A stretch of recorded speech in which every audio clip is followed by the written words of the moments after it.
कथा चल रही है श्रीमद् वाल्मीकि रामायण के ऊपर।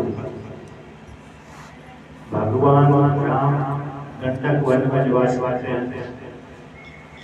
यहाँ से अयोध्या से चले चित्रकूट से आगे बढ़े ब्रादराम के राक्षस को मारते हुए और वहां से अनुसुईया के दर्शन करके ब्रादराम के राक्षस को मारते हुए विभीषण सर्वभानु के दर्शन करते हुए अन्य ऋषियों के दर्शन करते हुए अगस्त मुनि के आश्रम में गए। वहां पर अगस्त मुनि के दर्शन किया।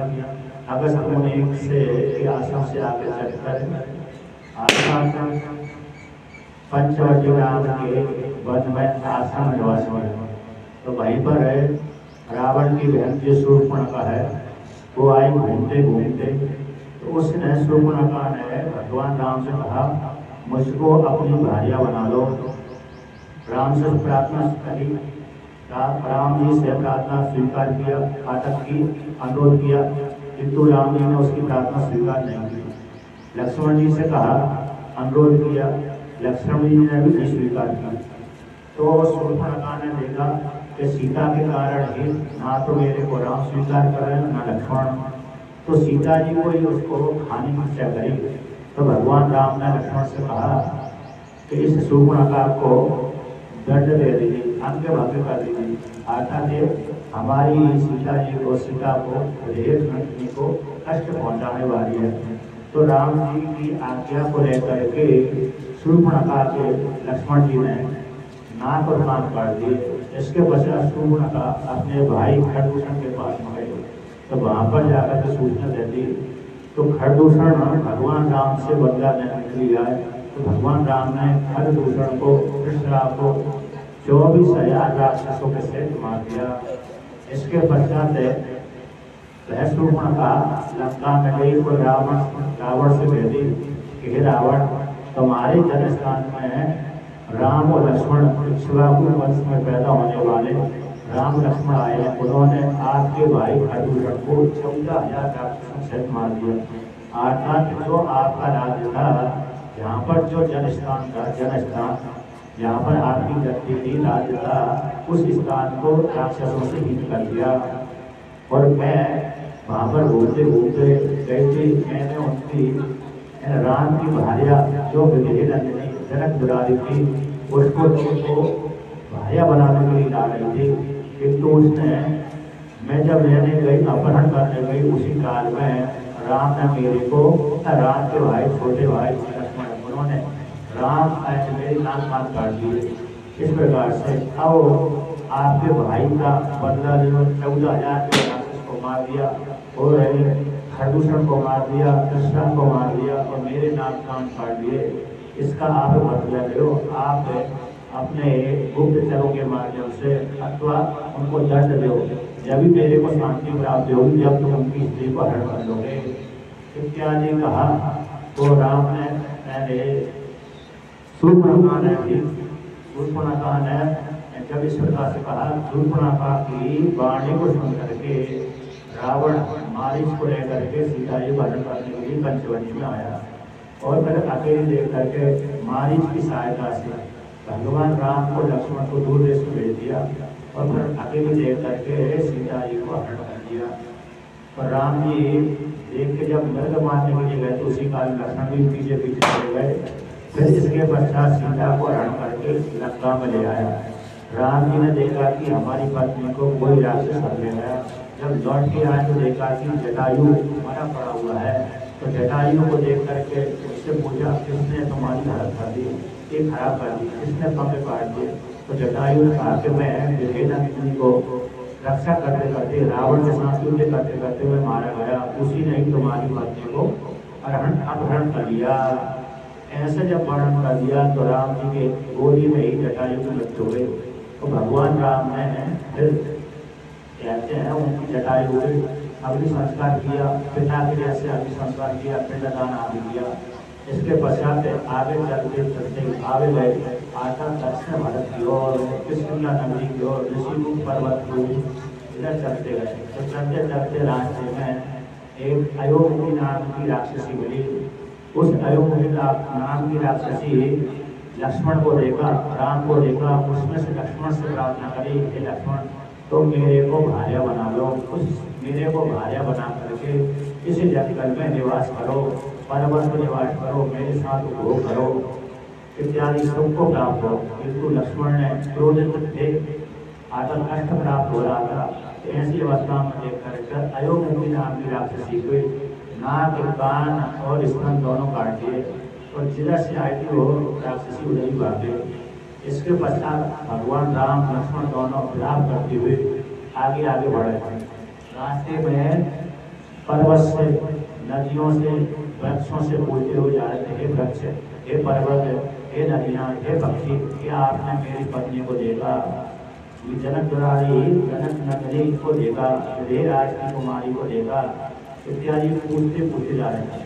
तो कहते हैं शिव पुराण के अनुसार जब जा रहे थे रास्ते में, उसी काल में भगवान शिव जी पृथ्वी पर भ्रमण कर रहे थे, दक्षिण भारत में गए थे और दक्षिण भारत में समुद्र किनारे अगस्त ऋषि आदि या अगस्त मुनि के दर्शन अथवा समुद्र के दर्शन करते हुए भ्रमण कर रहे थे, यानी पृथ्वी के भ्रमण कर रहे थे, दर्शन करते हुए देखते जा रहे थे। तो दक्षिण भारत से लौट करके भगवान शिव जी अपनी पत्नी सती के साथ आकाश मार्ग से नंदी ऊपर बैठ करके कैलाश पर्वत आ रहे थे। तो भगवान राम जी लक्ष्मण से युक्त होकर के दोनों सीता के साथ, सीता को योग जनित दुख के कारण विलाप करते हुए, हाय मेरी पत्नी कहाँ गई, कहीं राक्षस ने खा तो नहीं लिया, मर तो नहीं गई इत्यादि विलाप करते थे। वृक्षों से पूछ रहे थे, पशु पक्षी से पूछ रहे थे, अन्यों से सबसे पूछ रहे थे। तो ऐसी अवस्था को देख करके भगवान राम को देख करके शिव जी तो उनके पास नहीं गए, आकाश मार्ग से देखा, आकाश मार्ग से जा रहे थे।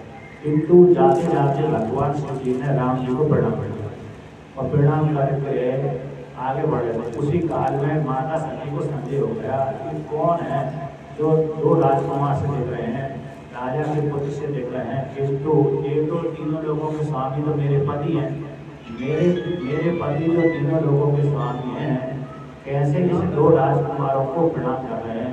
तो भगवान शिव जी से सती ने पूछा, हे भोलेनाथ, आप तो तीनों लोगों के स्वामी हैं, तो आप इसको प्रणाम कर रहे हैं, कौन है?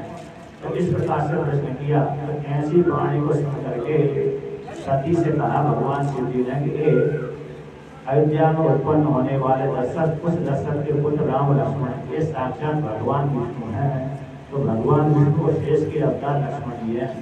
तो ये शेष के अवतार लक्ष्मण और राम और लक्ष्मण दोनों भगवान विष्णु शेष नाम है।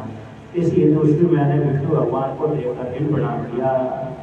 जब विष्णु भगवान ने इस रूप में जान करके कैसे प्रणाम किया तो सभी को संदेह हो गया, यदि भगवान विष्णु है और अपने आप को जानते कि मैं विष्णु हूँ, तो एक पत्नी को, एक स्त्री को लेकर के विलाप कैसे कर रहे हैं? क्योंकि भगवान विष्णु को ना तो सुख होता है ना दुख होता है, क्योंकि भगवान तो भगवान सुख स्वरूप अर्थात व्यापक है। जो व्यापक होता है उसके पास में ना तो सुख आता है ना दुख आता है, बल्कि सुख दुख से बड़े सुख स्वरूप में अवस्थित रहते हैं। यदि भगवान विष्णु है तो उनको इस प्रकार से सामान्य एक पुरुष के जैसे विलाप नहीं करना चाहिए था, किंतु विलाप करें तो कैसे मालूम कि मैं ये भगवान विष्णु है जो राम के रूप में, लक्ष्मण के रूप में पैदा हुए, जन्म धारण किया है, ऐसा संदेह सभी को हो गया। किंतु भगवान शिव जी कहा कि ये भगवान विष्णु ही हैं और मैंने प्रणाम किया है। इसका कारण कि मैंने किसी काल विशेष में भगवान विष्णु को वरदान दिया था कि मैं जब भी आप कहीं भी रहेंगे, अवतार धारण करेंगे, तो उस काल में मैं आपको प्रणाम करूँगा। इस अपने वरदान को सिद्ध करने के लिए मैं बार बार प्रणाम करता रहता हूँ। इस प्रकार से किंतु सभी के मन में शंका बैठ गई। उन्होंने कहा कि मेरे को तो शंका हो रही है। तो भगवान शिव जी ने उनकी मनोदशा को देखकर कहा कि ठीक है, हे दाक्षायणी, जिस प्रकार से तुम्हारा समाधान हो उसी प्रकार से तुम परीक्षा कर लो। तो शिव जी की आज्ञा को ले करके सती माता परीक्षा करने के लिए गई। शिव पुराण के अनुसार उसी के रामायण में भी चर्चा की गई है। कहते जब रास्ते में गए तो भगवान शिव जी भी एक बड़े वृक्ष के नीचे बैठ गए और माता सती ने विचार किया किस प्रकार से रक्षा लूँ राम को, लक्ष्मण को, राम को परीक्षा किस प्रकार से लूँ। तो भगवान मतलब यदि विष्णु है तो मेरे को पहचानने को सामान्य स्त्री पुरुष है, सामान्य पुरुष है तो देखती हूँ क्या घटना घटती है, क्या इनके मन में विचार उत्पन्न होता है। तो ऐसा जानकर किस प्रकार से परीक्षा लूँ, ऐसा सोच करके कोई बिना सोची सीधा सीधा उन्होंने कहा सीता की, जिस सीता के विषय में तड़प रहे हैं उसी सीता का मैं रूप धारण कर लूँ। इस प्रकार से माता सती ने सीता का रूप धारण करके एक वृक्ष के नीचे बैठ गए। जिस रास्ते से भगवान राम आगे आगे बढ़े तो उसी रास्ते में बैठ गए। तो भगवान राम ने जब आगे आगे चले थे और आगे उसी रास्ते में माता सती सीता का रूप धारण किए बैठी हुई थी।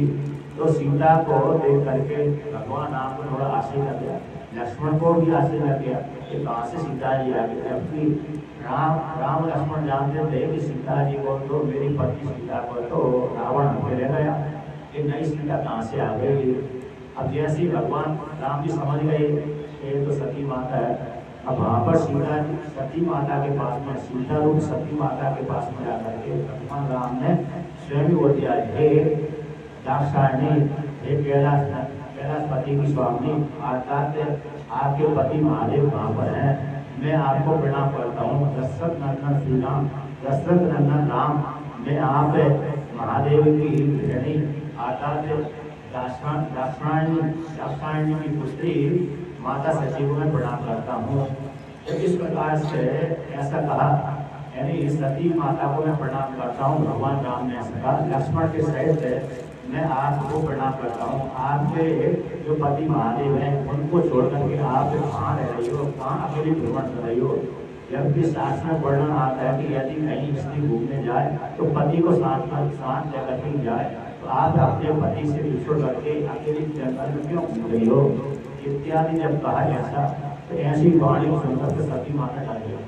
तो उन्होंने जब सती माता डर गई तो उन्होंने जो अपना सीता का रूप धारण किया था उसको त्याग दिया। ऐसे राम जी ने उनको और आश्चर्य दिखाने के लिए हजार राम और हजार सीता और हजार लक्ष्मण का रूप धारण कर दिया। मतलब कहीं जिधर दृष्टि डालते थे माता सती उसी तरह भी हो राम लक्ष्मण सीता, हर वृक्ष में उनको राम लक्ष्मण सीता, हर वृक्ष में आगे पेड़ पत्ते आदि आगे पीछे दाएं बाएं सभी जगह उनको राम लक्ष्मण सीता तीनों ही रूप देते। तो ऐसा देख करके फिर उनको प्रणाम करके लौट करके आ गया, आज्ञा लेकर के प्रणाम करके आ गया। अब भगवान शिव जी ने कहा, पूछा, हे सती, क्या तुमने परीक्षा ले ली राम लक्ष्मण की, राम जी परीक्षा ले ली, संतोष हुआ कि नहीं हुआ। तो इस प्रकार से भगवान शिव जी ने कहा।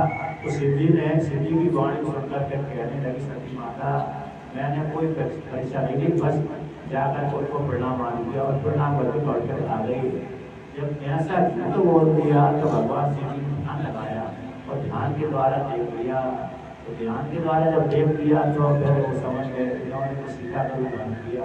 तो ऐसा जान करके भगवान शिव जी ने उनको मन से त्याग दिया, बाहर से तो नहीं त्याग दिया किंतु मन से त्याग दिया। फिर कैलाश पर्वत पर जाकर के जहाँ पर पास में बैठते थे भगवान शिव पार्वती एक ही आसन में बैठते थे। तो कैलाश पर्वत पर जाकर के उन्होंने एक आसन पर नहीं बिठाया, सामने आमने सामने बैठे और कथा कहने लगे। तो सती माता समझ गई, उन्होंने मेरे को अरे कुछ त्याग दिया, कुछ गड़बड़ है। फिर 88,000 वर्षों की सीधी समाधि बनी। इधर घटना घट गई। राम जी ने रात को ग्रहण कर लिया जंगल से, मतलब राम ने रावण को मार दिया, राज भी ग्रहण कर लिया, लौट कर चले गए। इसके बाद समाधि खोली थी 88, क्योंकि भगवान राम ने तो 11,000 वर्षों तक क्या किया था, राज किया था। किंतु भगवान शिव जी ने तुलसी के प्रमाण के अनुसार, अन्य पुराण के अनुसार 88,000 वर्षों तक समाधि लगाई। अब जब 88,000 वर्षों की समाधि लगाएंगे तो राम जी के तो 11,000 वर्ष ही व्यतीत हुए थे। तो इतने बीच में तो राम जी तो विष्णु लोक में चले गए थे। तो इस प्रकार की जो घटना है, यानी माता सती ने सीता का रूप धारण किया था, वह घटना से पुराण की है। वाल्मीकि रामायण में यहाँ पर घटना नहीं है, यहाँ पर दूसरे प्रकार से अन्य घटना आती है। अब कहते हैं अयोग्य को दंड दे करके भगवान राम लक्ष्मण सीता के दुख में भय को प्राप्त होते आगे चल रहे थे। तो आगे चलते उनको एक कवच नाम का राक्षस मिला। तो कबंध नाम की राक्षस की घटना तो आज तुलसी के रामायण में आती है। तो कहते हैं कहाँ पर जा रहे थे, कहते हो आगे बढ़ते बढ़ते मतंग मुनि के आश्रम को जा रहे थे। आधा जटायु ने वर्णन कर दिया कि इसकी ओर लेके रावण गया, तो मतंग मुनि के आश्रम को जा रहे थे। तो रास्ते में उनको कबंध नाम का राक्षस मिला, जो दानव बल में उत्पन्न हुआ था और भयंकर बड़ा हुआ था। कहते कबंध उसका सर भी धड़ में था, पैर भी उसके धड़ में थे। तो ऐसे उस राक्षस को देख करके देखा कि यह तो पहाड़ जो ऐसा विशाल था, और विशाल को देख करके घर से गए। अचानक ये सामने कौन बला आ गई। तो कहते हैं कबंध नाम के राक्षस ने भगवान राम को लक्ष्मण को देख करके आनंद मनाया है, ये मेरे प्रारब्ध से आहार आ गया। तो कबंध नाम का जो राक्षस था, उस कबंध नाम के राक्षस की जो भुजाएं थी एक एक कोष की थी, काफी बहुत लंबी थी। तो एक कोष के बराबर वहाँ तक भुजाएं की भेजा थी। जितने भी एक कोष में भुजाएं आएंगी उतनी दूर की वो आदमी ग्रहण पकड़ लेता था। सहस्रमः साध्यतो वीरौ वृजन्तौ भ्रातुरकृता एहि रक्ष्यावहे चुक्ता समालभ्यताशं लक्ष्मणम्। तो आगे कहते हैं इस प्रकार से आगे बढ़ने के पश्चात ध्यान को धारण करके जब जा रहे थे तो वहाँ पर लंबी कहते हैं गच्छन्तम् महाघोरान् रक्षसिंह मृगाल विजान घोरौ भुजौ विकुर्वाणौ बहु योजन मायकौ। तो कहते उन्होंने राम लक्ष्मण दोनों ने एक कबंध नाम के राक्षस को यज्ञ को देखा, जिसकी भुजा एक योजन लंबी थी। अर्थात कहते हैं घोरान भुजौ घोरौ भुजौ बहु योजन एक योजन लंबी थी। एक योजन लंबी थी तो मतलब एक योजन में 4 कोस होता है, 4 कोस होता है, 4 उंगलियां जाके 12 किलोमीटर की हो जाएगी। अब 12 किलोमीटर की भुजा होगी तो कहाँ तक है वो भुजा की जितनी एक 12 किलोमीटर में जितने भी हार होंगे यानी खाने वाली वस्तु है उस वस्तु को पकड़ लेता था। तो भगवान राम को लक्ष्मण को देखकर के लिए हार आ गया। तो कहते हैं उसने राम लक्ष्मण को पकड़ लिया, तो पकड़ करके खींच लिया। जब 12 किलोमीटर की लंबी भुजा रहेगी तो भगवान राम उस जिसका कबंध नाम का राक्षस वो तो यहाँ पर बैठा है, किंतु उसकी भुजा 12 किलोमीटर दूर तक जाती थी, फैलती थी। तो वहाँ तक उससे रास्ते में नहीं कहता उतनी दूर से पकड़ लिया और पकड़ करके अपने पास में खाने के लिए खींच लिया दोनों को, राम को लक्ष्मण को। इसके पश्चात आगे कहते हैं कराभ्याम विविधान वृक्षान् पक्षिगणान् मृगान् आकर्षन्तम् विकर्षन्तम् अनेकान् मृगयूथवान्। कहते हैं 12 किलोमीटर के भीतर जितने भी पशु थे पक्षी थे वो सबको पकड़ लेता था और पकड़ करके खा लेता था। कबंध इसका शरीर कैसा था, जब 12 किलोमीटर की जितनी लंबी भुजा जिसकी हो तो उसका शरीर भी कैसा विशाल होगा, तो पर्वत के जैसा विशाल शरीर था। ऐसे पर्वत के जैसा विशाल शरीर को देख करके उन्होंने को आश्चर्य एक दूसरी कौन साक्षात मृत्यु आ गई, अतः ये हमारे काम में पाला करने वाला कौन आ गया। तो राम जी को और लक्ष्मण को पकड़कर नीचे खाने के लिए। इसके पश्चात आगे कहते हैं सहा महाबाहुत्यर्थम प्रयास विपिनौ भुजौ चक्रः सहितौ एव राघवो पीड़ियन् बला। ऐसे भगवान राम को लक्ष्मण को जबरदस्ती बलपूर्वक पकड़ लिया और पकड़ करके राम लक्ष्मण को पीड़ा पहुंचाने लगा। जब पीड़ा पहुंचाने लगा तो कहते हैं भगवान राम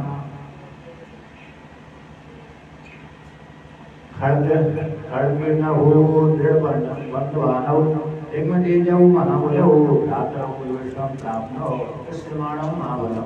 यहाँ पर वर्णन करते हैं कि जब भगवान राम को लक्ष्मण को खींच दिया, राम जी तो व्यथित नहीं हुए, यानी उसके पकड़ने से जबरदस्ती पकड़ लेने से और दबा देने से राम को व्यथित नहीं हुई, क्योंकि भगवान लक्ष्मण व्यथित हो गए, लीला को अनुभव करने लगे।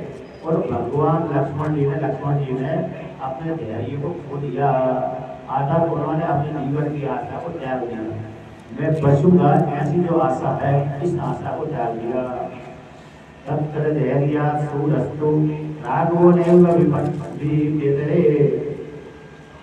बाल्याद अनास्याद चैव लक्ष्मणस्य त्वाभिविपद्यते। कहते हैं भगवान राम तो धैर्य को धारण करते रहे, सूरवीर, वो व्यथा को प्राप्त नहीं हुए, किंतु लक्ष्मण जी ज्ञान हुए बाल भाव से, अनाथ से होकर के, बाल बुद्धि से होकर के, धैर्य का आश्रय न लेकर के पीड़ा से व्यथित हो गए, और पीड़ा से व्यथित होकर के, खिन्न मन वाले होकर के, विवश होकर के भगवान राम जी से लक्ष्मण कहने लगे, मयि केन तो निर्युक्तः परिमुच्यस्व राघवः मां हि भूतबलिं तत्ता पारेष्वयता सुगम। तो लक्ष्मण जी राम जी से कहते हैं, हे राघव, मुझे एक लक्ष्मण को ही बलि भेंट कर दो, और इसको मेरे को अकेले भेंट करके आप इससे मुक्त होकर के अयोध्या नगरी को लौट जाओ, अर्थात मेरे को ही भूत बलि अर्पण करके, अर्थात मेरे को यहाँ पर छोड़ जाओ, और आप इसको इसके आशय किसी प्रकार से छोड़ करके यहाँ से चले जाओ, यहाँ से चले जा करके राज करो। अधिगंता शिवे देहिं अचिरेणे दिवेमहि प्रतिलभ्य का कोष्ठा सिद्धिपेता महि। तो कहते हैं इससे छुटकारा प्राप्त करके, अर्थात मेरे को सहज रूप से इसको दे करके, इसके बदले में आपको छोड़ देगा, मेरे बदले में आपको छोड़ देगा, फिर आप इससे छूट करके नंदिनी को खोज करके पता लगा करके अपने पिता पितामहों के राज्य को ग्रहण करेंगे। और कहते जब आप अपने पिता पितामहों के राज्य ग्रहण करने के उस काल में आप राजगद्दी में प्राप्त हो जाएगी, तो उस काल में आप ये स्मरण करते रहना, भूलना नहीं मेरे को। तत्र माम राम राजस्ताः स्मृतुमर्हसि सर्वदा। कहते हे राजन, जब आप राजगद्दी में विराजमान हो जाएंगे, उस काल में आप हमेशा, सभी कालों में हमेशा आप मेरे स्मरण करते रहना। जब इस प्रकार से लक्ष्मण जी ने धैर्य को खोकर के राम जी से कहा, अर्थात मेरे कोई बलि भेंट करके आप इससे छुटकारा प्राप्त कर लो, जान सीता को खोज करके और अयोध्या लौट जाओ, और अयोध्या को लौट करके राजगद्दी सब प्राप्त कर लो। तो वहाँ पर रह करके आप मेरा भी स्मरण करते रहना कि एक छोटा भाई जंगल में गया था, बड़ा प्रिय था, पीछे पीछे गया, किंतु राक्षस ने उसको खा लिया, बड़ा हितोषी था, इस प्रकार से मेरी मदद करने वाला था, आज्ञा पालक था, इत्यादि सौम्य था, ऐसा आप मेरे को चिंतन करते रहना। कहते हैं इस प्रकार से वाणी को सुन करके भगवान राम जी कहते हैं, लक्ष्मणेनैव मुक्तस्तु रामा सौमित्रिमाब्रवीत् मास्माकं संवृतः वीरा अहित्वा विषीदति। भगवान राम कहते हैं कि लक्ष्मण हे वीर, तुम इस प्रकार से धैर्य को मत हो, वेदा मत यानी भयभीत मत हो, वीर पुरुषों की शोभा नहीं देती, जो वीर जो पुरुष होते हैं धैर्य को नहीं खोलते, इसलिए तो विशाल को प्राप्त मत हो, तुम तो वीर हो, तो वीर पुरुषों को इस प्रकार से विलाप करना शोभा नहीं देता। विशाल को क्यों प्राप्त हो रहे हो, तुम जैसे सूर्यवीर ही विशाल को प्राप्त हो रहा है, तो फिर जो सामान्य युद्ध है उसके विषय में तो कहने गया। इसलिए हे लक्ष्मण, तुम धैर्य को धारण करो, इस प्रकार से वार्तालाप मत करो। एतस्मिन्नन्तरे पूर्वो राजरहु राम लक्ष्मणौ तमुवाच महाबाहो कवन्दो दानवोत्तमः। तो कहते हैं इस प्रकार से जब राम लक्ष्मण आपस में वार्तालाप कर रहे थे, ऊपर राम लक्ष्मण दोनों ही उसके बंधन में थे, आता जिससे दोनों भुजा में बंधे हुए थे, फंसे हुए थे इस प्रकार से। तो कहते हैं उसी काल में राम लक्ष्मण से उस कवंद ने पूछा, को युवहं कृष्णवे स्कंदौ महाखड्गे धनुर्धरौ घोरं देशं प्राप्तौ देवेन मम चक्षुषौ। हे धनुष बाण को धारण करने वाले, इस घोर जंगल में आप कौन है, कहाँ से आए हो? देव के द्वारा ही तुम दोनों को मेरे का भोजन बनाया है, देव ने ही ध्यान दिया गया कि तुम मेरा आज का दिन का भोजन बनाओ, दास बनाओ। तुम कौन हो, कहाँ से आए हो, क्या नाम तुम्हारा है, तुम्हारा क्या कार्य भी इस जंगल में? यहाँ पर तो कोई मनुष्य आता ही नहीं है, फिर तुम मनुष्य रूप में कैसे यहाँ पर आ गए, कौन हो तुम? किस देश को लेकर के, किस उद्देश्य को लेकर के यहाँ पर आए, क्या प्रयोजन है तुम्हारा आने का। इस प्रकार से पूछा, इस प्रकार से जब कहा तो ऐसी वाणी को सुन करके तो कहते हैं हम प्राप्त कारणम सत्य विक्रमः दर्शनम जीवामि ताहे प्राप्तम अप्राप्ता प्रियम। तो कहते हैं जब इस प्रकार से उसने पूछा तो पूछने के पश्चात भगवान राम ने उससे इस प्रकार से उत्तर दिया। और वो कहते हैं कि मैं राम और लक्ष्मण हूँ और राम लक्ष्मण आदि को लेकर के अयोध्या नगरी से यहाँ पर आया हूँ। और कहते हैं और यहाँ पर कहते कवच कहता है कि तुम मेरे जो पास में आए हो, मेरे पास में आकर के जीवित रहना मुश्किल ही है। अर्थात कैसा है, जो मेरे पास मेरे क्षेत्र में जाता है, मेरे राज्य में जाता है, उसका जीवित रहना बड़ा मुश्किल हो जाता है। ऐसे नहुष राजा जब सर्प योनि को प्राप्त हो गए तो सर्प योनि को प्राप्त हो जाने के पश्चात तो उन्होंने अगस्त ऋषि से वरदान मांगा था। अगस्त ऋषि ने हिसाब दिया था तो उन्होंने वरदान मांगा था कि हे अगस्त ऋषि, मेरा जो हार है, अर्थात मैं जिस क्षेत्र में रहूँ तो वहाँ पर जो कोई भी व्यक्ति हार जाए, यानी मध्यान्ह काल में जो भी प्रारंभ जल पर हार आए तो वो कितना भी बड़ा बलवान हो तो मेरे चंगों से छूट करके ना जाए।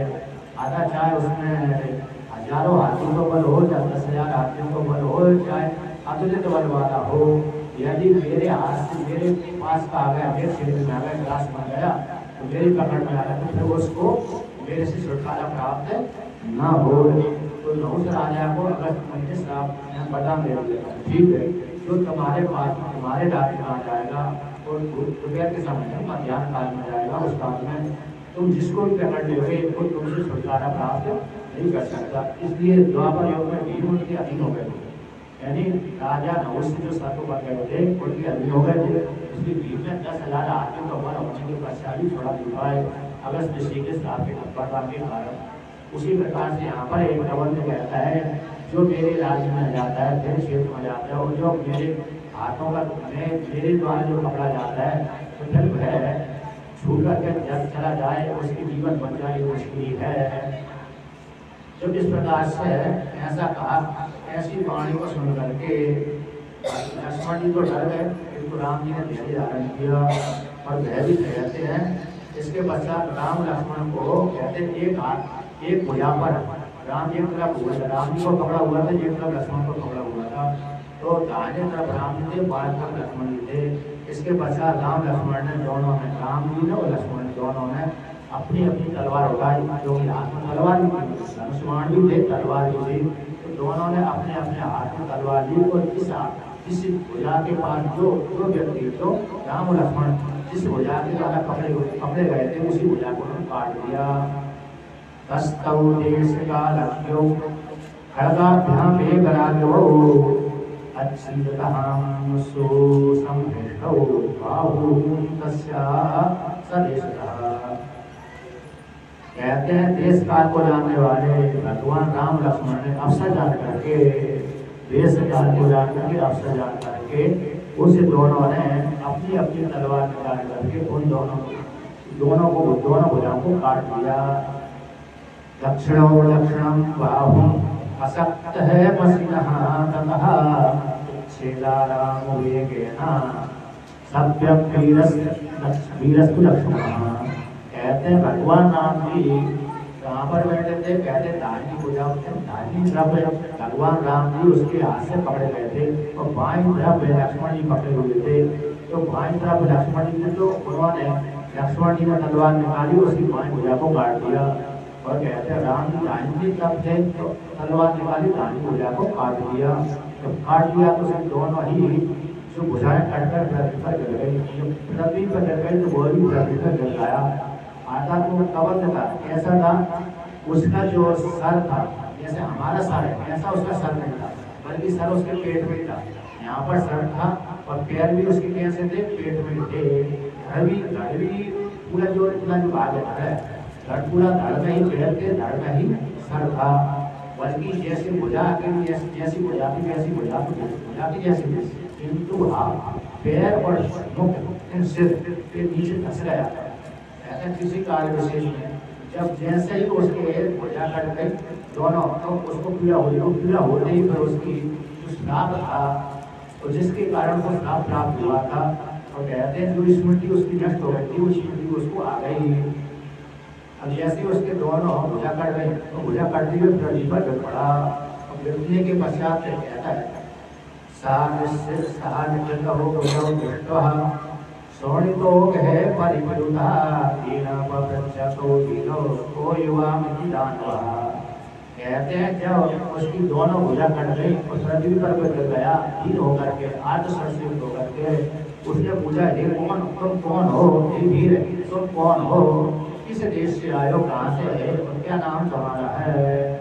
जब इस प्रकार से कवंद ने कहा, तो कवंद की वाणी को सुनकर के भगवान राम कहते हैं, अयम इक्ष्वाकुलायादो रामो नाम जगहितः तस्यैव अवर्जम विद्धि भ्रातरं नाम च लक्ष्मणम्।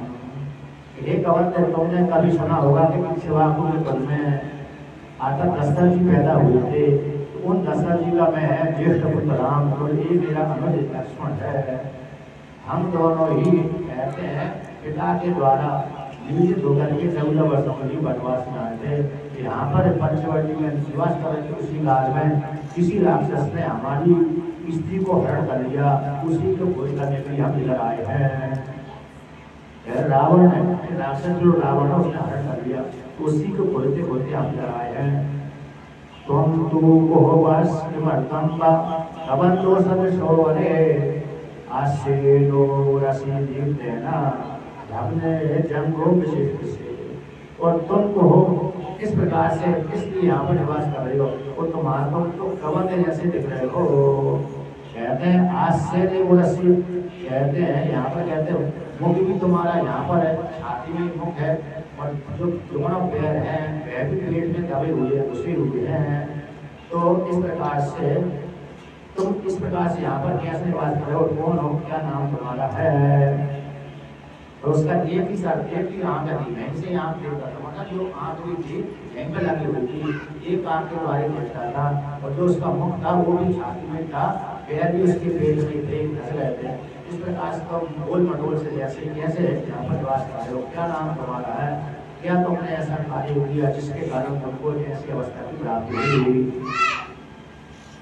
एवं उक्तः कवन्दस्तु लक्ष्मणेन तरोवचा उवाच वचनं भीतस्तदिन्द्रे वचनं सुनन्। कहते हैं लक्ष्मण राम के पूछने पर कवंद को इंद्र के द्वारा कही हुई वाणी को याद आ गई। आदित्य देवता ने उसको इस प्रकार से कहा था कवंद को। तो कवंद ने जब देखा कि भगवान देवता ने मेरे को ऐसा बता दिया था कि जब राम लक्ष्मण तुम्हारी दोनों भुजा को काट देंगे तब तुम सांप से मुक्त हो जाओगे, पुनः अपनी जो योनि है उसी योनि को प्राप्त हो जाओगे। तो ऐसी वाणी को सुन करके राम लक्ष्मण की वाणी को, राम लक्ष्मण का नाम लिया था इंद्र देवता ने। जब उस कार्य जो है श्राप को प्राप्त हुआ था, उसी कार्य उसकी वाणी को याद करके, इंद्र देवता की वाणी को याद करके उन राम और लक्ष्मण को प्रणाम किया। और प्रणाम करने के पश्चात स्वागत सत्कार किया और कहता है, हो भाग्य, आप लोगों को मेरे को दर्शन की प्राप्ति हो गई। मैं आप दोनों के यहाँ पर प्रदर्शन कर रहा था, कब राम लक्ष्मण इधर आएंगे तो कब मेरी भुजा को काटेंगे, तो कब मेरा ये निंदनीय शरीर छूटेगा। तो मैं भी आप ही प्रतीक्षा कर रहा था। संयोगवश कहते हैं आप आ गए, इंद्र देवता की कृपा से मेरे भाग्य के कारण आप इधर आ गए, जिसके कारण आप मेरे को जो निंदित शरीर है, पाप योनि वाला शरीर है, राक्षस योनि जो लोग शरीर प्राप्त हो गया, वो मेरे अब इस शराब से मुक्ति हो जाएगी। अब मैं दिव्य देह को धारण कर लूँगा। इस प्रकार से तो ऐसा कहा। तो राम जी ने पूछा, लक्ष्मण ने पूछा, तो इस प्रकार से कैसी अवस्था आ गई? तुमने ऐसा कौन सा गलत कार्य कर दिया जिसके कारण तुमको इस योनि की प्राप्ति हो गई, राक्षस भाव की प्राप्ति हो गई? तो कवंद कहता है कि मैं आता दानव था, दानव कुल में उत्पन्न था, बहुत सुंदर था। तो बहुत सुंदर होने के पश्चात मेरे बहुत बल भी था, और बल होने के पश्चात मैं कहता है कई प्रकार की माया को जानता था। और माया को जानने के पश्चात मैं कई प्रकार से रूप धारण करके एक ऋषि के आश्रम में चला जाता था। कभी किसी ऋषि के आश्रम में गया, कभी किसी दूसरे ऋषि के आश्रम में गया, तो उन ऋषियों को विभिन्न प्रकार के रूपों को धारण करके डराता रहता था। मेरे को बड़ा आनंद आता था। रूपवान तो था, सामर्थशाली भी मैं था, तो सामर्थशाली रूपवान होने के कारण उन ऋषियों को मैं डराता रहता था। उसी में से एक है, कहते हैं सोहम लोकविदं कृत्वा लोकविद्यासनम है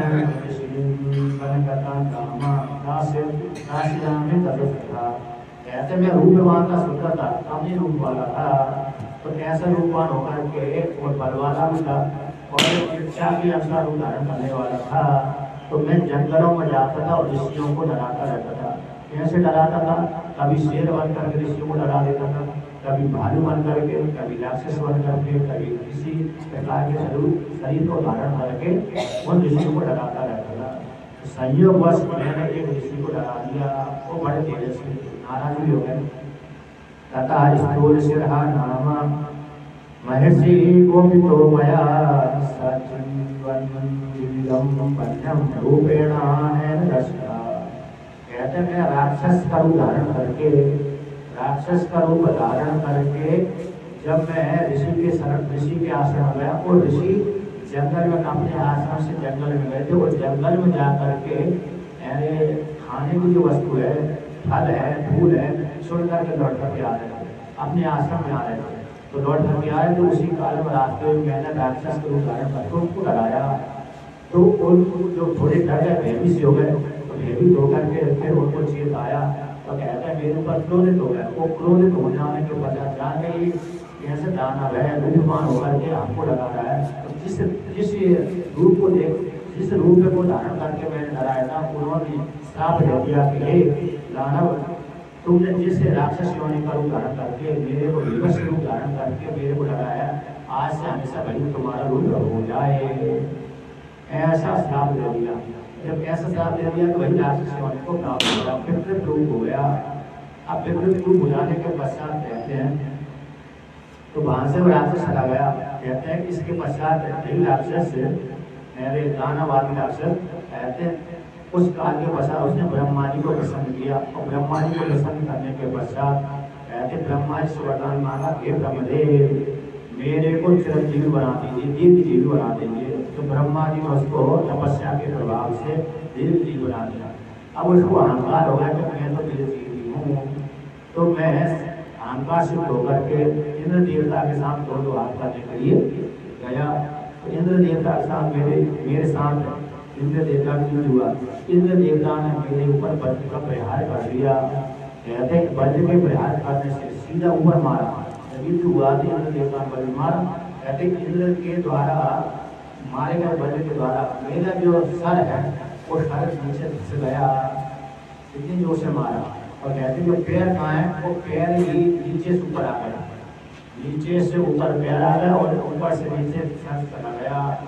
आता जो सर था मेरा धड़ में प्रवेश कर गया, तो जो पैर थे मेरे जो थे अलग अलग थे वो धड़ में आ गए, इसलिए मैं गोल मटोल सब कमरने के जैसा हो गया। जब इस प्रकार से जब मैं ऐसा अवस्था को प्राप्त हो गया तो फिर मैंने इंद्र देवता को बनाया। बनाने के पश्चात मैंने जब प्रश्न कर लिया तो उनसे कहा कि हे इंद्र देवता मेरी इस जो दुर्दशा हो गई, जिससे छुटकारा का हुआ और मेरे भोजन की वृद्धि का हो गई। तो इंद्र देवता ने कहा कि हे कवंत, आज से तुम्हारा नाम कवंत पड़ जाएगा, और तुम जब त्रेता युग में राम लक्ष्मण जब आएंगे तो राम लक्ष्मण जब आएंगे तुम्हारी दोनों भुजा को जब काट देंगे, उसी काल में तुम इस योनि से छुटकारा प्राप्त कर लेगे और पुनः अपने स्वरूप को प्राप्त हो जाओगे। इस प्रकार से और कहा कि मैं भोजन कैसे करूँगा, तो इंद्र देवता ने मेरी भोजन की व्यवस्था के लिए एक योजन हाथ बढ़ा दिया। छोटी हाथ है किंतु इंद्र देवता ने मेरे भोजन करने के लिए मेरे लिए एक योजन लंबे हाथ बढ़ा दिए। तो वही एक योजन वाले लंबे हाथों के द्वारा मैं भोजन ग्रहण करता रहता, तो आपके आने की प्रतीक्षा करता रहता था। इसलिए हे राम जी, मेरा नाम जो कवंत है इस कारण से मेरे को इस अवस्था की प्राप्ति हुई। अब आगे को कहते हैं कि हे राम, हे लक्ष्मण, मैं तुम्हारी इतनी बात कहूँगा, इससे कहते हैं इतनी बात कहूँगा, मैं आपकी मदद करूँगा। आप कह रहे मेरा क्या कर दीजिए, अर्थात मेरा अंतिम संस्कार कर दीजिए, अग्नि में मेरे को जला दीजिए। जब अग्नि में जला दोगे तो मैं तुम्हारे लिए इतनी बात कहूँगा, तुम्हारी मदद करूँगा। दोनों का पहले ही मदद कर दो, पहले से ही मदद कर दो। तो जब पहले से कहा तो राम लक्ष्मण ने जब कहा तो मदद कर दीजिए। अभी हमारी सीता को किसने हरण किया और कहाँ पर लेके गए। जब इस प्रकार से ऐसा राम लक्ष्मण ने उससे कहा, कवंध से कहा, तो कवंध ने कहा कि मेरी अभी जो दिव्य दृष्टि है, सूक्ष्म बुद्धि है, फिर अभी उसको मैं धारण नहीं कर सकता, अभी जान नहीं पाता। जब तक मेरा शरीर मेरे अग्नि संस्कार नहीं होगा, जब तक जिनके देह धारण नहीं करेंगे नहीं होगी, तब तक मैं दूर दृष्टि और सूक्ष्म ज्ञान मेरे को उत्पन्न नहीं हो सकता। इसलिए आप पहले मेरे को अग्नि संस्कार कर दी, जिससे अग्नि संस्कार होते ही मेरा तो नए शरीर की प्राप्त हो जाए, दिव्य शरीर की प्राप्त हो जाएगी। जब मैं आपके लिए साधन करूँगा, अगर बुद्धि बल की रक्षण करूँगा, तो किसके साथ मित्रता करने से आपको यानी आपकी पत्नी की प्राप्ति होगी। किस प्रकार से कौन आपके मित्र बनेंगे, कौन आपके शत्रु होंगे, आपका शत्रु कहाँ पर है और किसकी सहायता को लेकर के आप शत्रु को संघार कर देंगे। तो इस प्रकार से मेरे को जब मेरे दिव्य शरीर की प्राप्ति हो जाएगी, तब मैं आपको वो भी बदलाऊंगा। अगर आपके मार्ग को विस्तृत करूँगा, आपके लिए हितों उपदेश करूँगा, आपकी सहायता करूँगा। इसलिए ये राम, ये लक्ष्मण, आप मेरे पहले अंतिम संस्कार कर दीजिए, अग्नि संस्कार कर दीजिए। जब इस प्रकार से कवंध ने कहा, कवंध की वाणी सुनकर भगवान राम का, हे लक्ष्मण, इसके लिए अग्नि संस्कार की व्यवस्था करो। तो कहते हैं भगवान राम की आज्ञा रहकर के लक्ष्मण ने जो हाथियों के द्वारा तोड़ी गई लकड़ियाँ थी, उन लकड़ी को क्या करना, क्योंकि उसका शरीर भी जब एक 8 फीट एक यूजन तो कितना था उसका शरीर का, एक यूजन में 4 कोस मीटर, 4 अन्ना ठंडी और 12 किलोमीटर इसके हाथ बहुत लंबे, उसका शरीर कितना लंबा होगा। इस प्रकार से इतना विशाल उसका शरीर है। इसलिए बड़े बड़े मेरे वृक्षों को लेकर के जो हाथियों द्वारा तोड़े गए थे, तो उन्हीं वृक्षों की टूटी गई सूखी लकड़ियों को इकट्ठा करके यहाँ पर वो पड़ा हुआ था गड्ढे आदि में, तो वहीं पर रख दिया, आसपास रख दिया चारों तरफ, उसकी लगा करके आग लगा दी। जब जैसी उस आग लगाई उसी काल में उसका शरीर भी छूट गया था। इसके पश्चात आग लगाई तो उसका दिव्य शरीर की प्राप्ति हो गई और दिव्य शरीर की प्राप्ति हो जाने पर देवताओं के जैसा कमनीय रूप की प्राप्ति हो गई।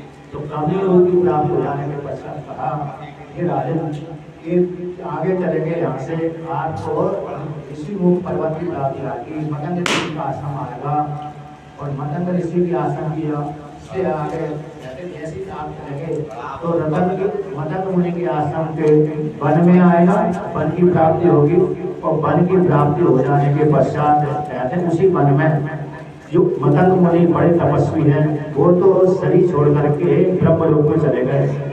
उनके जो शिष्य हैं यहाँ पर उनका आश्रम है, कहते हैं आज भी सामान्य स्थिति में वहाँ पर प्रवेश नहीं है, अर्थात दिव्य और अदृश्य रहता है। और कहते हैं जो हिंसक प्राणी है उसमें प्रवेश नहीं कर पाते, राक्षस आदमी की गति नहीं है। और वहाँ पर कहते हैं जिस आश्रम का मतंग मुनि का जो आश्रम था, उनके जो शिष्य थे, कहते हैं जब मतंग मुनि के लिए क्या लेके आते थे, फूल चुन करके लेके आते थे जंगल से, तो चुन करके जब लाते थे तो वहाँ पर तो कहते हैं जिस स्थान पर रखते थे, यहाँ से जाओगे मतंग वन आएगा, मतंग वन में ही आश्रम होगा, उसी पर एक सरोवर है, पंपा सरोवर। तो पंपा सरोवर के आसपास जितने भी फूल हैं वो सूखते नहीं है, वो जाते नहीं है। कहते हैं वो फूल कैसे उत्पन्न हुए, पंपा सरोवर के पास में जो फूल हुए कैसे प्राप्त हुए, तो यहाँ पर वर्णन करते हैं कि जो उनके शिष्य जंगल में जाते थे, फूलों को चुनने के लिए जाते थे, तो फूलों को चुनने कारण आते थे लेकर के सामग्री लेकर के आते थे, फल खाने के लिए फल लेकर के आते थे और पूजा के लिए फूल लेकर के आते थे। तो बस जब लेकर के आते थे तो रास्ते में चलते चलते उनको थक जाते थे, तो जहाँ पर वो सरोवर था आसपास सुस्त आते थे। तो कहते उस काल में रास्ते में चलते चलते उन शिष्यों के शरीर से जो पसीना टपकता था, वो पसीना ही उनका पसीना ही मूल के रूप में पड़ने को जाता था। जितने भी उनके शिष्य थे, उन शिष्यों के शरीर से जो सेवा करते करते फल फूलों को चुनते चुनते, फलों को चुनते चुनते, फूलों को चुनते चुनते, और उनके जो गर्मी के कारण उनके शरीर से जो पसीना टपकता था, उसी पसीना के माध्यम से वो उसी प्रकार से फूल के रूप में पैदा हो जाता है। और वही फूल अभी तक मुरझाते नहीं है। वहाँ के जितने भी फूल है कुमलाते नहीं है, हरे भरे बने रहते हैं। और कहते हैं वहाँ पर सुगंध वायु बहती रहती है, निर्मल। वो जो पप्पा सरोवर है उसका जल भी निर्मल है और दिव्य उसकी आश्रम की शोभा है। और कोई भी राक्षस आदि को उस आश्रम में प्रवेश नहीं है। कहते हैं मदन मुनि तो अपने आश्रम को छोड़कर चले गए, आगे ब्रह्म लोग चले गए और उनके शिष्य आदि भी उस आश्रम में नहीं रहते, वो भी अपने अपने लोग को चले गए। किंतु उन्हीं की जो सेविका है सबरी, वे आज भी वहीं पर निवास करती है। आप वहाँ पर जाइए तो वह उस सबरी से बड़ी वृद्धा है और तपस्वी है, ज्ञानी है।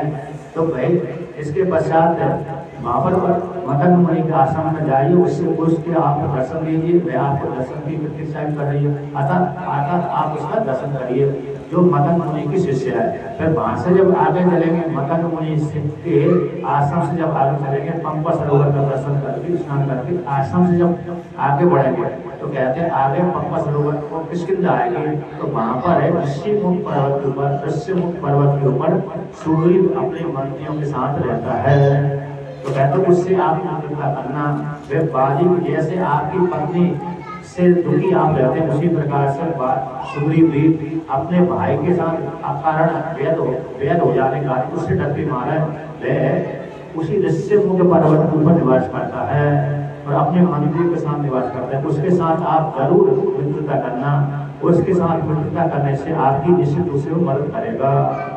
आदर आपकी सीता को खोज करने के लिए वो बंधनों को इकट्ठा करेगा और इकट्ठा करने के पश्चात आपकी सीता को खोज निकालेगा। और उसको ज्ञान भी है कि कौन देश कहाँ पर है, कौन कहाँ पर रहता है, किस देशों का ज्ञान भी है। इसलिए आप निश्चित रूप से आप वहाँ पर जाना, अरे किसके जाना ऋषिमुख पर्वत पे, अरे सुग्रीव अपने मंत्रियों के साथ रहता है, उसके साथ मिलना और उससे मित्रता करना। तो जिस प्रकार से आप दुरावस्था को प्राप्त हो उसी प्रकार से वह भी राज से वंचित है, स्त्री से वंचित है। निश्चित रूप से आप उसकी सहायता कर देने से वह भी आपकी सहायता करेगा। और आप वो सज्जन धर्मात्मा इत्यादि प्रकार से कबल ने कहा। और कबल की वाणी सुन करके भगवान राम जी कबल तो अपने दिव्य देह धारण करके आकाश मार्ग से अपने लोग को चला गया और भगवान राम भी ऋषिमुख के पर्वत मतलब यहाँ से मदन मुनि के आश्रम होते होते वन की शोभा देखते देखते और से ऋषियों के आश्रम को देखते हुए और सरोवरों को देखते हुए आगे बढ़ते हुए मदन मुनि के आश्रम में पहुंच गए। कहते हैं जैसा उसने बताया था कितने स्थान पे कितने दूरी पे रहेगा, इतनी दूरी पे ये रहेगा, तो वहां पर जाकर को तुम देगा। मतंग शिष्यास्तत्रासं विषय सुसमाहिता तेषां धारा विलप्तानां वन्यमाहरतां पुरो। कहते इसका इस श्लोक के माध्यम से वर्णन किया कि मतंग ऋषि के जो शिष्य थे जब जंगल में जाते थे तो जंगल में जाकर के जो फल फूल लेके आते थे उनके जो बहुत लेके आ जाते थे, तो बहुत लेके आने से वो भार ज्यादा होने के कारण से गर्मी के समय उनसे शरीर से पसीना होता था। भाई जब भूमि पे गिरते थे तो भाई भूमि पे गिर जाने के कारण भाई फूल के रूप में उत्पन्न हो जाते थे। तो वह फूल आज भी फूलाते नहीं है, आज भी हरे भरे बने रहते हैं। कहते हैं वो तो सारे चले गए, शिष्य और गुरु तो चले गए, किंतु उनके शिष्य वर्तमान में है। तेषां गतहानाम् अद्यापि दृश्यते परिचारिणी श्रवणे सबरे नाम काकोस्ते चिरजीविनी। कहते हैं गुरु और शिष्यों के चले जाने के पश्चात गुरु की सेवा करने वाली जो सबरी श्रवणी है सिद्ध है, वे आज भी चिरजीविनी वहाँ पर निवास करती है।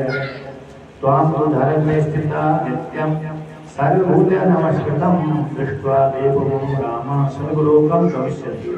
कहते कबल ने कहता है आपको देख करके वह निश्चित रूप से स्वर्ग लोक को चली जाएगी, आपकी प्रतीक्षा करेगी। आपकी वो धर्म में स्थित है, आप सारे भूतों के द्वारा नमस्कृत है और आपको देख करके कहते देव की उपमा जैसे देव के लिए शरीर धारण करने वाले आपको देख करके है जो सबरी है निश्चित रूप से कहाँ चली जाएगी, स्वर्ग लोक को प्राप्त हो जाएगी। इसके पश्चात कहते हैं ऐसा कह करके ऐसा वर्णन किया। फिर वर्णन करने के पश्चात मदन मुनि ने क्या क्या किया था ये वर्णन किया, कितने महान थे, किस प्रकार के थे, सारा वर्णन किया। वर्णन करने के पश्चात कहते हैं वो आगे बढ़े, भगवान राम जी आगे बढ़ करके चलते गए और कबंध को अपने दिव्य शरीर को धारण करके चला गया। कहते हैं भगवान राम जी और लक्ष्मण जी दोनों जंगल में भ्रमण करते करते देखते देखते चिन्ह को पहचानते हुए सबरी के आश्रम में पहुंच गए। तो सबरी को कहते हैं तौ कवलीयं मार्गम पंपाया दर्शितम मने अतस्तातस्तो तुरदिशः प्रिय प्रतिचिम मेरी बरात करो। कहते हैं कवल के द्वारा निर्देशित राम और लक्ष्मण उस मार्ग को बोलते बोलते पंपा सरोवर के पास में पहुंच गए। जो पंपा सरोवर था उसी के पास में मतंग मुनि का आश्रम था। अगर मतंग मुनि का जो आश्रम है पंपा सरोवर के नजदीक में था, पास ही में था। तो इस प्रकार से वहां पर पंपा सरोवर में पहुंच गए। ये पंपा सरोवर कहाँ पर है? मतंग मुनि का आश्रम और मतंग वन और पंपा सरोवर कहते हैं वर्तमान काल में दक्षिण भारत में कर्नाटक जो राज्य है, तो कर्नाटक राज्य में आता है, कर्नाटक है और इधर है आंध्र प्रदेश और तमिलनाडु प्रदेश, इन्हीं के बीच में है। कर्नाटक राज्य का मिलता है, पड़ता है, तो नजदीक नजदीक में तमिलनाडु भी आंध्र प्रदेश भी है।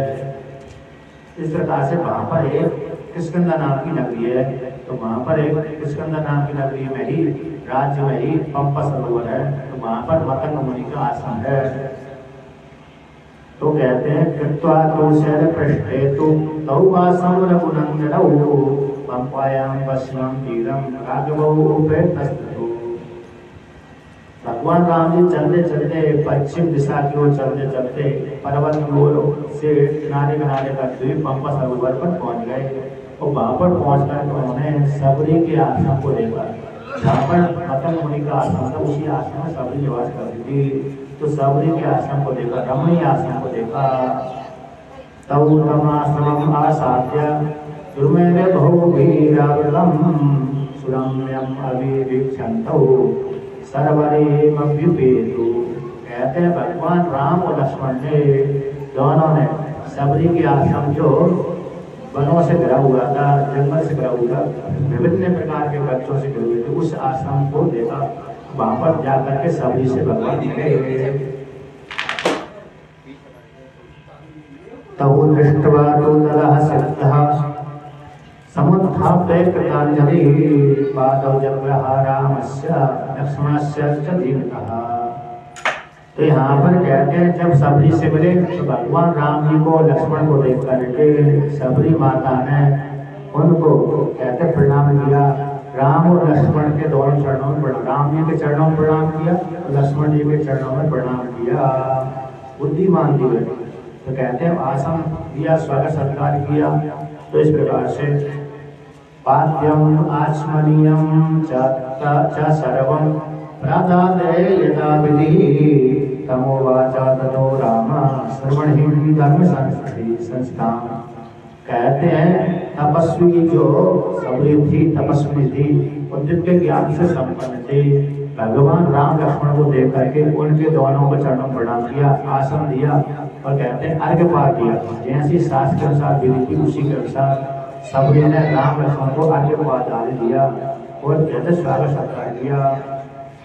और स्वागत सत्कार करने के पश्चात भगवान राम ने उससे कहा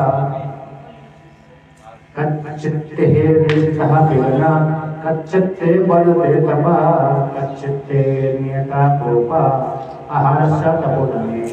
हे तपोधन, क्या तुमने विघ्नों को पार कर लिया है? अर्थात कोई तुम्हारे मन में काम है, क्रोध है, लोभ है, मोह है, ये उत्पन्न तो नहीं होते? क्या तुमने तप के द्वारा तप की वृद्धि करी है? क्या तुमने नियत भोजन किया, संयम को धारण करके कोप को जीत लिया? क्या तुमने आहार को भी जीत लिया? अतः नियमित आहार करते हैं जिसके कारण कोप आदि नहीं आता, क्रोध आदि नहीं बनता। अनियमित आहार करने से व्यक्ति का मन चलायमान हो जाता है। नियत आहार करने से व्यक्ति फिर नियत आहार करेगा तो नियत आहार करने से वो शरीर भी संतुलित रहेगा, आलस आदि नहीं रहेगा और साधना करने में सुविधा रहेगी। जो व्यक्ति अनियत आहार करता है, नियत आहार नहीं करता है, आज 10 रोटी खा ली, कल 5 ही खाई, अगले दिन 15 खा ली, तो 15 खा ली तो आधा सालस हो गया, 5 खाई तो भूख रहा तो तड़पन हो गई, भूख की याद आएगी, मेरे को भोजन करना है, भोजन करना है। इसे नियमित आहार करता है व्यक्ति तो उसको ना तो आलस्य आता है और ना ही पेट चौथी के मैंने भोजन नहीं किया, मैंने कम भोजन किया इत्यादि उसको प्राप्त नहीं होता। तो क्या तुम नियत भोजन करती हो कि नहीं करती? क्या तुमने कोर्ट को जीत लिया नियमों के द्वारा? क्या तुमने कोर्ट को जीत लिया? क्या तुम्हारी धार्मिक की वृद्धि हो रही है? क्या तुमने तप के द्वारा तप की वृद्धि कर रही हो? क्या तुमने सारे व्यक्तियों को जीत लिया? कच्चित्ते नियमा प्राप्ता कच्चित्ते मनसा सुखम कच्चित्ते गुरु शुश्रूषा सफला चारुवासने। क्या तुमने नियमों को स्वीकार किया? अब वे जब जाते हैं अथवा नहीं जाते हैं? क्या तुमने मन को सुख देने के लिए, मन को सुख के लिए मन की शांति की है अथवा नहीं की है? कच्चित्ते मनसा सुखम, क्या तुमने तुम्हारे मन शांत रहता है अथवा नहीं रहता? क्या तुमने गुरुजनों की सेवा की है अथवा नहीं की है? क्या तुमने जो गुरुजनों की सेवा की थी वो सफल हुई अथवा निष्फल हुई, सफल हुई अथवा नहीं हुई? इस प्रकार से जब ऐसा राम जी ने पूछा, रामेण तापसी पृष्ठा सा सिद्ध सिद्ध सम्मता सह संस सबरी वृद्धा रामा है प्रत्यय बस्ता। तो कहते हैं राम जी के द्वारा इस प्रकार से पूछे जाने पर सबरी के द्वारा सबजी से, तो सबरी ने राम जी की वाणी सुन करके कहते हैं हाथ जोड़ करके भगवान राम से कहती है, अद्य प्राप्त तपः सिद्धिस्ते तब सन्मनसनाते मयः अद्य मे सपनम जन्म गुरुवस्य सुबोधिता। तो भगवान राम जी की वाणी सुनकर कहती है कि हे राम, आज ही मेरा तप की सिद्धि हुई है, आपके दर्शन करने से मेरी तप की सिद्धि हो गई, आपके दर्शन करने से मेरा जीवन सफल हो गया, आपके दर्शन करने से मेरा जन्म सफल हो गया, और आपके दर्शन करने से जो पूजा की गई, गुरुजनों की पूजा की गई, वो पूजित हो गई, फलवारी हो गई। अद्य में सफलम तप, आज ही मेरा जो तप है सफल हो गया, वो स्वर्ग में मेरे को भविष्य प्राप्त हो जाएगा। क्यों? आपके दर्शन हो गए, आप देवों में श्रेष्ठ है, आपके दर्शन हो जाने से मैंने सब कुछ प्राप्त कर लिया। इस प्रकार से सबरी ने भगवान राम से कहा, और भगवान राम से ऐसा कहने के पश्चात कहते, हे राम, थोड़े देर के लिए मेरे सामने खड़े रहिए, अब मैं आपको देखते देखते यहीं पर जहाँ पर मेरे गुरु गए हैं उसी लोकों में जाऊंगी, आत्मस्वर्ग लोकों प्राप्त होंगी। इस प्रकार से तवा हम चक्षुषा सौम्य भूता सौम्य विमानतः गमिष्यामि यक्षयान लोकान् त्वत्प्रसादात् परिणमा। हे संतों को संताप देने वाले, हे सौम्य, हे मानव, आप मेरी दृष्टि के सामने खड़े रहिए। ऐसा भीष्मता महा भगवान श्री कृष्ण से कहते हैं कि हे कृष्ण, अब मेरा शरीर छोड़ने वाला है, आप मेरे सामने खड़े हो जाइए, आपको देख करके मैं शरीर छोड़ना चाहता हूँ। जो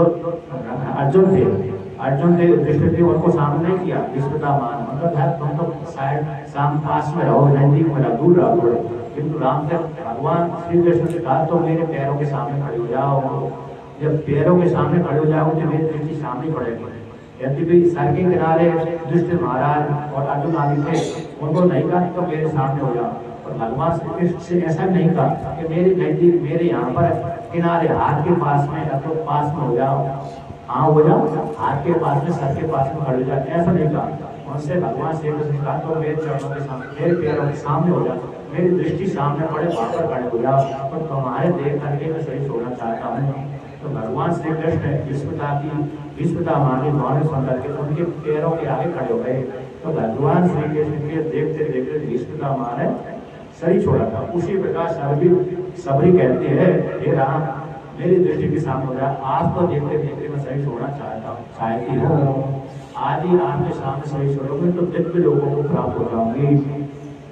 इस प्रकार से जब ऐसा कहा तो कहती है सबरी कहती है, हे महाराज, हे राम, हे लक्ष्मण, आप जब चित्रकूट में था तब मेरे गुरुदेव मेरे से यहाँ पर सांत्वना दे करके बोलकर गए थे, हे सबरी, अभी मैं तो जा रहा हूँ, किंतु तुम यहीं पर बनी रहना, और तुम्हारे पास में राम लक्ष्मण सीता की खोज करते हुए आएंगे, और जब आएंगे तो तुम उनका स्वागत सत्कार करना, और स्वागत सत्कार जब तुम कर दोगे तो तुमको देवों लोगों की फल की प्राप्ति होगी।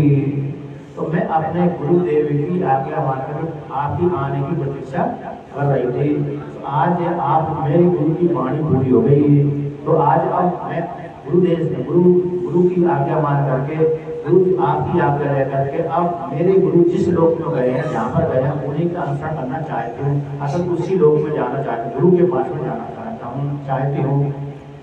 चित्रकूटम त्वयि प्राप्ते